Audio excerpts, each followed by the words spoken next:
rekonstruksi ini? Dari Pak Tony. Gimana Pak Tony? Ya, jadi kami ini sebenarnya tidak dikabari ya mengenai rekonstruksi ini. Ya, kami kuasa hukum tidak dikabari. Kami malah tahunya dari rekan-rekan media. Nah, kami khawatir ya, karena dalam KUHP yang namanya orang tersangka yang diancam ancaman hukuman 5 tahun lebih itu harus didampingi di tiap tahap pemeriksaannya. Nah, rekonstruksi ini kan bagian daripada pemeriksaan, bagian dari proses penyidikan untuk membuat terang ya peristiwa pidana. Nah, ini tidak didampingi kan kalau memang Peggy Setiawannya ada. Ya, jadi kami juga mempertanyakan kepada penyidik, ya, kenapa tidak diberi tahu pihak kuasa hukum, ya. Nah, kami mau nemui penyidiknya kesulitan ini kan, karena saking banyaknya siapa yang penyidiknya siapa, kami mau menanyakan sebenarnya kenapa kan, itu jadi kami mempertanyakan sebenarnya ya. Nah, jadi harus didampingi sebenarnya, khawatir ya apa yang tidak Peggy lakukan, ya disuruh melakukan. Kalau didampingi kan enak tahu. Ada kabar Peggy dihadirkan Pak? Iya belum tahu, makanya kami mau menanyakan ke penyidik ini, nggak tahu penyidiknya ini di mana ini. Itu ya. Jadi kami kecewa sebenarnya ya. Jadi harusnya sih dikasih tahu biar fair. Sudah tahu kasus ini menjadi perhatian publik ya. Udah se-Indonesia semua memantau, memonitor, harusnya ya diberitahu. Dengan diberitahu itu adalah salah satu untuk menunjukkan bahwa penyidikan ini fair, gitu ya.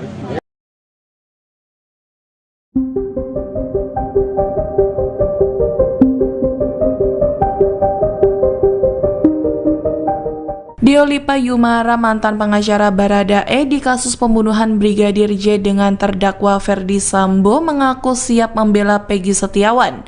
Sedangkan pengacara kondang Hotman Paris sudah turun tangan dan menjadi bagian dari tim kuasa hukum keluarga Vina Cirebon.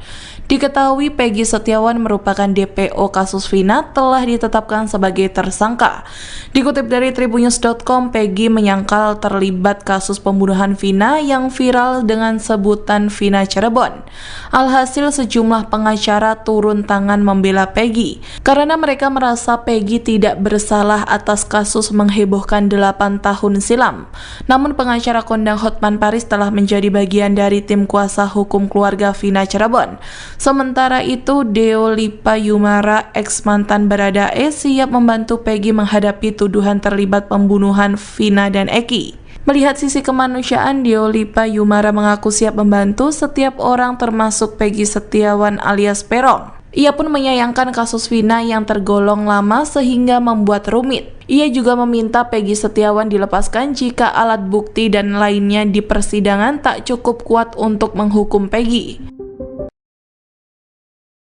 AF mengaku masih ingat dengan wajah 9 pelaku yang ia lihat di TKP pembunuhan Vina dan Eki pada 27 Agustus 2016 lalu. Bahkan AF masih hafal wajah Peggy Setiawan yang menjadi tersangka yang ditangkap beberapa hari lalu. Hal ini karena AF sempat berkonflik dengan Peggy CS. Dikutip dari tribunnews.com, AF mengaku pernah dipukuli oleh para pelaku kasus Vina Cirebon 8 tahun silam. Awalnya AF tidak tahu bahwa geng motor yang sering nongkrong di depan tempat kerjanya adalah pelaku pembunuhan Vina dan Eki. Sebab di malam kejadian AF cuma melihat momen sekilas Vina dan Eki dilempari batu oleh geng motor tersebut. Namun saat ditanyai soal sosok para pelaku yang melempari dan mengejar Vina Eki, AF mengaku tahu wajah mereka. Terutama Peggy. AF ternyata masih hafal wajah Peggy meski kejadian tersebut sudah berlalu 8 tahun lalu. Dicecar soal sosok Peggy, AF mengaku siap bersumpah di pengadilan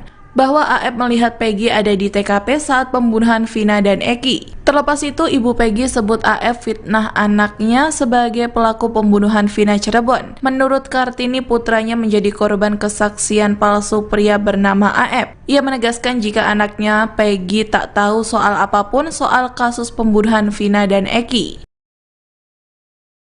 Kebohongan AF atas kasus Vina Cirebon mulai terbongkar. AF mengaku melihat saat para pelaku melempari batu dan mengejar Eki dan Vina. Namun ada kejanggalan dalam kesaksian AF. Dikutip dari tribunnews.com, AF mengaku berada di lokasi kejadian 8 tahun lalu dan melihat insiden pembunuhan Vina dan Eki. Namun kesaksian AF tersebut justru diragukan lantaran warga di sekitar TKP membantahnya. AF mengaku melihat saat para pelaku melempari batu dan mengejar Eki dan Vina. Namun ada kejanggalan dalam kesaksian AF tersebut. AF bercerita malam tersebut ia keluar untuk membeli rokok di samping SMP 11 Cirebon. Saat di warung, AF mengaku melihat motor Eki dan Vina. Ia mengatakan ketika itu kelompok pemuda yang kini jadi terpidana kemudian melempari Eki dan Vina. Melihat kejadian itu, AF mengaku langsung pulang. Namun pada kenyataannya warung yang ada di kawasan tersebut hanya ada di dalam gang dan di seberang SMP 11 Cirebon.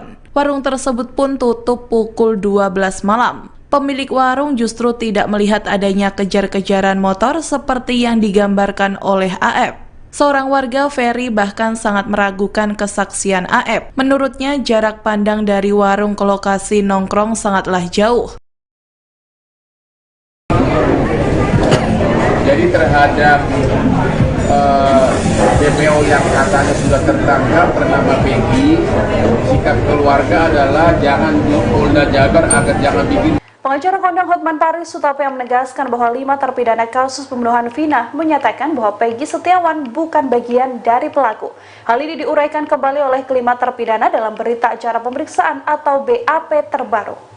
Hotman Paris menegaskan bahwa dalam BAP terbaru, 5 terpidana menyatakan Peggy bukan pelaku, sementara seorang terpidana mengaku Peggy bagian dari pelaku pembunuhan Vina. Hotman dan pihak keluarga Vina pun menyatakan bahwa seharusnya kepolisian melakukan penyelidikan secara menyeluruh sebelum menetapkan Peggy sebagai tersangka.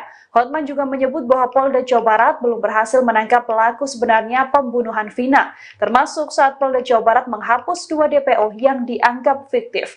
Hotman merasa sanksi pasalnya 3 nama DPO tertera dalam surat dakwaan hingga BAP dari 8 terpidana yang sudah divonis. Hotman mengatakan pihaknya dan keluarga Vina merasa tidak terima dengan penghapusan 2 DPO oleh Polda Jawa Barat.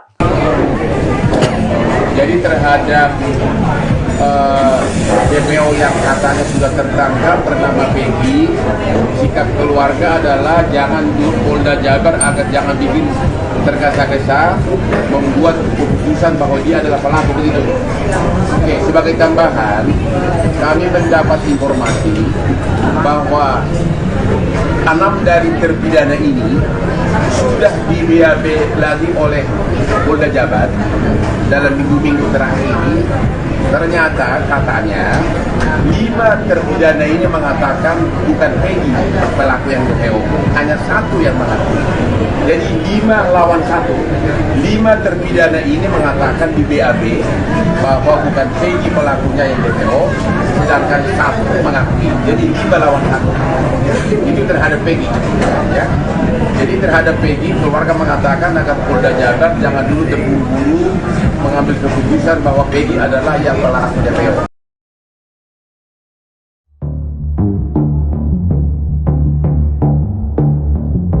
Tim penyidik Polda Jabar dibantu Polres Cirebon melakukan pengecekan di sejumlah TKP prarekonstruksi kasus Vina Cirebon, Rabu, 29 Mei 2024, malam.